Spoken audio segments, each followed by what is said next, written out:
The world is familiar with angels. They are as ancient as they are numerous, designed by the maker of all things before man ever came into existence.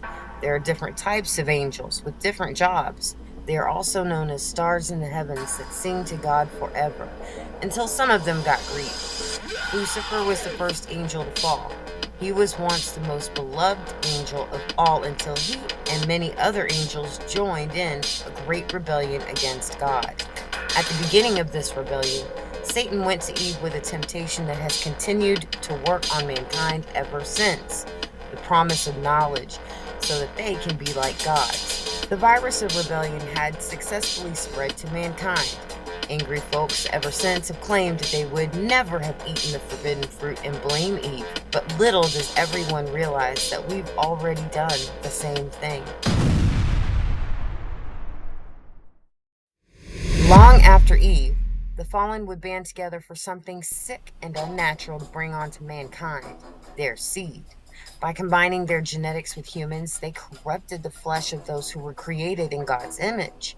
This unholy, forbidden union created abominations called the Nephilim. It was only through the flood in Noah's day that earth was set right again. It was said that the fallen would return the century before a final world conflagration, and they did. Once able to traverse all dimensions, heaven's gates would permanently be closed to them forever. According to the prophecy of Revelation 12, earth would be cut off from them also. Knowing that this day would come, the fallen had already implemented a plan on earth that began in the early 1900s. Like Lucifer, they came with an apple to our leaders, temptation of knowledge to be like gods. They brought out their advanced technological knowledge and tempted our leaders with power and world domination. They took special pains to target the one nation in all the world that promised to be a nation under the one true God, the same nation that promised to protect Israel, the United States. Within a short amount of time, the United States of America started secret projects, began developing advanced weaponry, and introduced television. Archaeology became a focal point to find the ancient stargates and scripts to help their projects along.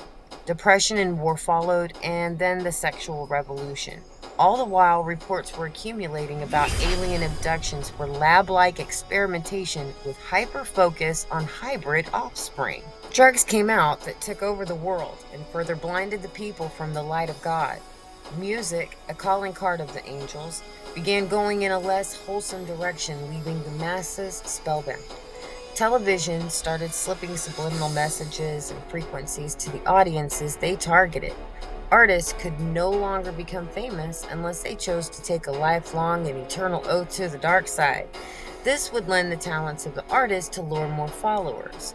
Meanwhile, America and Russia raced to get to the moon and participated in mind control projects on citizens in their own countries. America boasted of their modern advancements. Everything was kept in a cloud of secrecy. Instead, the focus of the people was directed at the exciting times of modern space travels. It was easier to marvel than to wonder why exactly crafts were being given demonic names such as Apollo.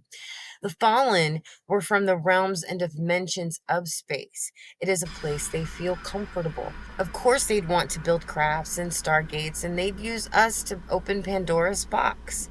As the years continued to pass, the influence of the fallen grew over more fields of science that included genetic manipulation, cloning, plastic surgery, and such that is unnatural. Then came AI, sold to the people as a tool to advance modern civilizations for the good. It was really a place for a dark spiritual energy to inhabit, which could be transferred into numerous empty vessels. Empty vessels would range from clones to machines to people. People were told it would make life for them easier. See how the fallen angels used the temptation of knowledge on our civilization, and we all ate it up. We became addicted, even. After the turn of the millennium, movies and musicians' work began to reflect a certain association with the fallen, and it was even rumored that some of the artists were being cloned. When exciting news came out in the latter years that they could now plug into your brain for your benefit, people still could not see. The God complex in American folks flourished, pride becoming right before a fall.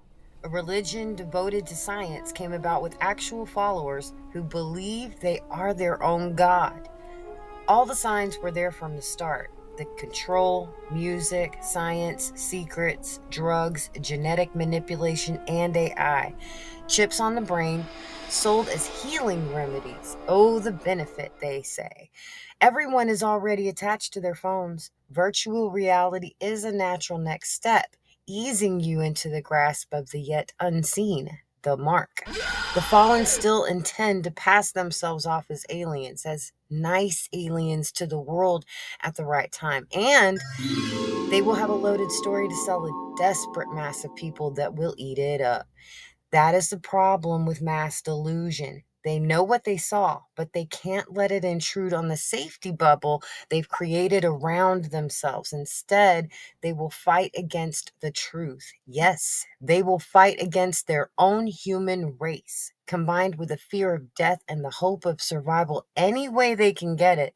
The world will be led to unity without Christ, to jump off that cliff into hell together. They'll even claim that they, the fallen, are our actual creators, and people will buy into that too. They will have the entire stage set: false signs and miracles, a false prophet, a false messiah, and a whole space fleet.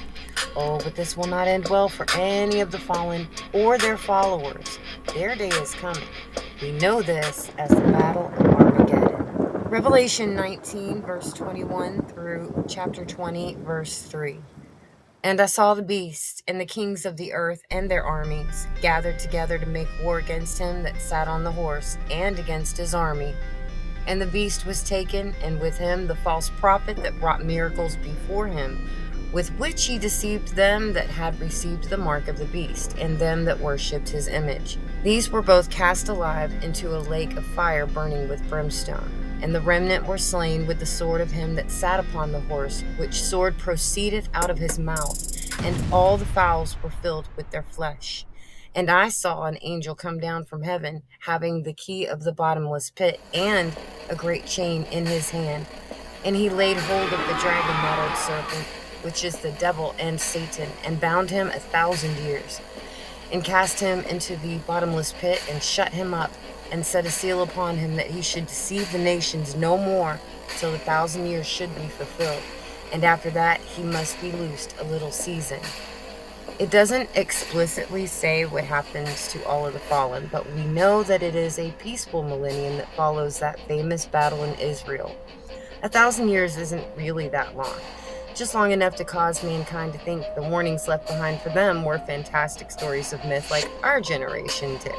Long enough for them to let their guard down. It makes you wonder how many of the world's remaining descendants will eat of the fruit next time. Woe, woe, woe to the inhabitants of the earth.